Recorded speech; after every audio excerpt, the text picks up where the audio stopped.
Assalomu alaykum aziz birodarlar va opa-singillar. Butun yil davomida inson dunyo tashvishlari bilan band bo'ladi. Qalb charchaydi, ruh toliqadi. Ramazon esa qalb uchun dam olish, ruh uchun shifo oyidir. Bu oyda yer yuziga rahmat yog'iladi, duolar ijobat bo'ladi va eng muhimi Alloh bandalariga ikki buyuk xushxabar beradi. Birinchi xushxabar bu Rayyon eshigi. Payg'ambarimiz Muhammad sallallohu alayhi vasallam marhamat qilganlar. Ro'zadorlar uchun jannatda Rayyon deb atalgan eshik bor. Qiyomat kunida farishtalar qani ro'zadorlar qani deb chaqiradilar. Shunda ro'za tutgan insonlar turib shu eshik tomon boradilar. Ular kirib bo'lgach eshik yopiladi va undan boshqa hech kim kira olmaydi.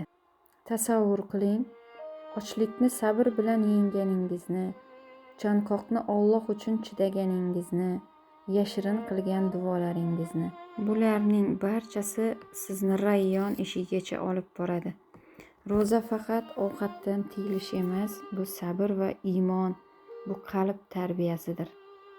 Ikkinchi xushxabarimiz jahannam eshiklari yopiladi.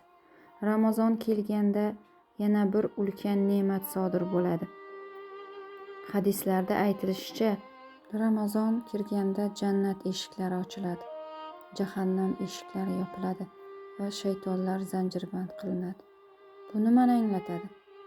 Demak, bu oyda yaxshilik qilish osonlashadi, gunohdan qachish yengillashadi, inson qalbi ibodatga moyil bo'lib qoladi. Shuning uchun Ramazonda odam ko'proq namoz o'qigisi keladi, Qur'on eshitgisi keladi, sadaqa qilishni xohlaydi. Bu Allohning bandalariga bergan eng katta imkoniyatidir. Ramazon och qolish musobaqasi emas. Ramazonning haqiqiy ma'nosi ro'za tutib, yolg'on gapirmaslik, g'iybat qilmaslik, birovni ranjitmaslik, ko'zni va tilni haromdan saqlash. Mana haqiqiy ro'za shudir. Payg'ambarimiz Rasululloh sollallohu alayhi vasallam aytganlar: kim yolg'on va yomon amalni tark etmasa, Alloh uning och qolishiga muhtoj emas. Demak, Ramazon bizni yaxshi inson qilish uchun keladi. Ramazon duolar oyi. Bu oyda bitta samimiy duo taqdirini ham o'zgartirishi mumkin. Iftor oldidagi lahzalar eng qadrli vaqt. Qo'llaringizni oching, yuragingizdagi barcha tilaklarni Allohga ayting, chunki Alloh bandaning ovozini eshitishni yaxshi ko'radi. Rasululloh sollallohu alayhi vasallam Shabon oyining oxirida Ramazon xutbasini qilganlar. Shabon oyining oxirgi kunlarida payg'ambarimiz Muhammad sollallohu alayhi vasallam sahobalarga qarata Ramazon haqida buyuk xutba qilganlar.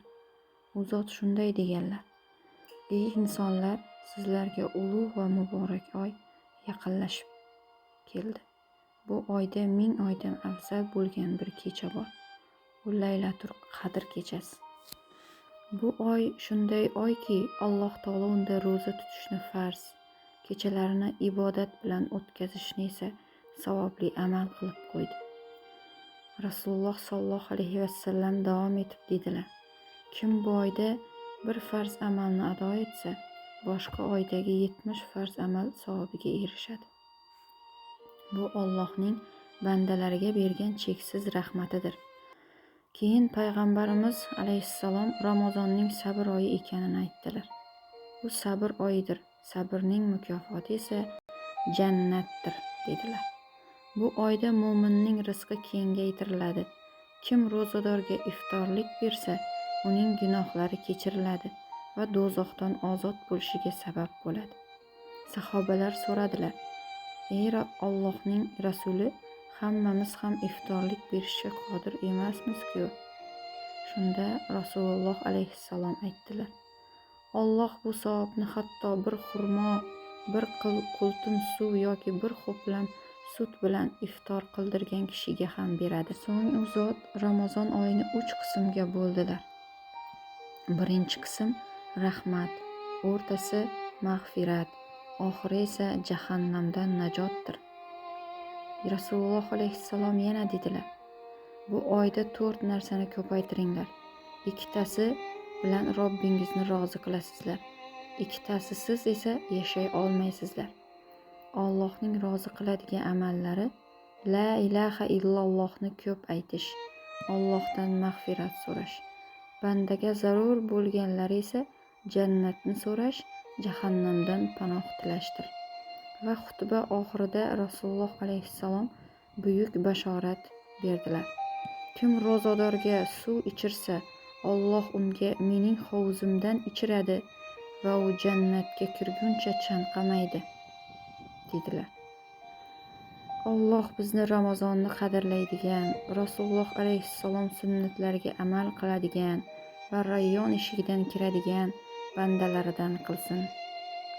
Payg'ambarimiz Ramazon oyining fazilati haqida ko'p marotaba sahobalarga nasihat qilganlar. U zot shunday deganlar: kim iymon bilan va savob umidida Ramazon ro'zasini tutsa, uning oldingi gunohlari kechiriladi.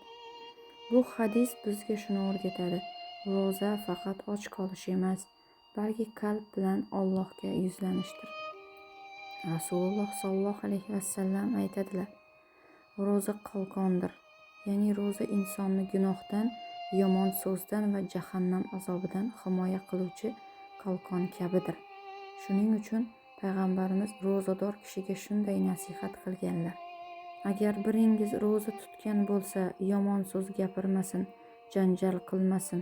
Agar kimdir uni haqorat qilsa, men ro'zadorman desin. Bu ro'zaning haqiqiy odobidir. Ro'zadorning mukofoti. Rasululloh sollallohu alayhi vasallam marhamat qilganlar: odam bolasining har bir amali o'zi uchundir. Faqat ro'za bundan mustasno. Ro'za men uchundir va uning mukofotini o'zim beraman. Alloh taolo ro'zaning savobini bandaga o'zi berishini aytmoqda. Bu esa ro'zaning naqadar ulug' ibodat ekanini bildiradi. Yana payg'ambarimiz sollallohu alayhi vasallam dedilar: ro'zador uchun 2 quvonch bor. Biri iftor paytida, ikkinchisi Robbisi bilan uchrashganda.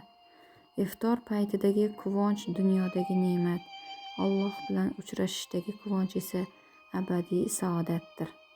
Yaxshi amal. Bir sahoba Rasululloh alayhissalomdan so'radi: ey Allohning rasuli, eng afzal amal qaysi?